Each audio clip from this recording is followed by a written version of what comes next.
കൊള്ളാല്ലേ? തരക്കേടില്ല. കാല് കൊള്ളാല്ലേ? അല്ല, തരക്കേടില്ല. കണ്ടോ സാറേ? ഇത്തിരി தம்பி முதல்ல போட வேண்டியதை போடுங்க. கண்ணு ரெண்டு கூசுது. ഞാൻ അന്നേ നിന്നോട് പറഞ്ഞിട്ടില്ല ഒരു നല്ല കാര്യത്തിൽ പോകുമ്പോഴെങ്കിലും ജഡ്ഡി ഇടണമെന്ന്. എനിക്ക് ചിന്ന വയസ്സിലിരുന്ന് ജെട്ടി അലർച്ചി. അവിടെ എന്തോന്നൊരു പാട്. ഇവിടെ കൊച്ചിലെ സൈക്കിളിൽ നിന്നല്ല വീണ വൃത്തികെട്ട കറുത്ത പാടിലോണ്ട് അവിടെ. ചെങ്കോട്ട ജൗളി വക 2 ബനിയനും 2 കറുത്ത ജട്ടിയും കണ്ണോ? വേണ്ട, അകത്തെടുത്തൊന്നും പുറത്ത് കാണിക്കണ്ട.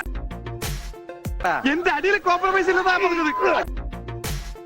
തനിക്കൊരു ജെട്ടി ഇട്ടുടോ. ലുക്ക്, ഇമാതിരി ഡ്രസ് ഇട്ടുകൊണ്ട് ഓഫീസിൽ വന്നാൽ മറ്റുള്ളവരുടെ കൺട്രോൾ പോകും. എന്നെ പോലെ മറ്റുള്ളവർക്ക് അടക്കി പിടിച്ച് നിയന്ത്രിക്കാൻ പറ്റിയെന്ന് വരില്ല. കല്യാണപ്പെണ്ണ് പുടവയൊക്കെ എടുത്ത് റെഡിയായി വരുന്നതിന് പകരം സെൻസർ പോലും ചെയ്യാതെ കയറി വരുന്ന കണ്ടില്ലേ? കൊതിപ്പിക്കല്ലേ ഭഗവാനെ. സാറിന് വിത്തൗട്ടോ? വിത്തൗട്ട് ആയിക്കോട്ടെ. ആയിക്കോട്ടെ. എനിക്കും വിത്തൗട്ടാ ഇഷ്ടം.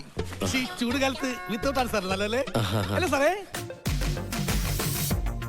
ഓരോരോ ലീലാവിലാസങ്ങള്. മോഹം ഉണ്ടെങ്കിലേ അവനവന് ചേരുന്ന ഒന്ന് തയ്പ്പിക്കുക, അല്ലാതെ പാകമാവാത്തത് വലിച്ചു കയറ്റുകയല്ല. മേലിൽ ഇമാതിരി ഡ്രസ് ഇട്ടുകൊണ്ട് വന്ന് മറ്റുള്ളവരുടെ സേഫ്റ്റി വാൽവ് തകർക്കരുത്. Please go.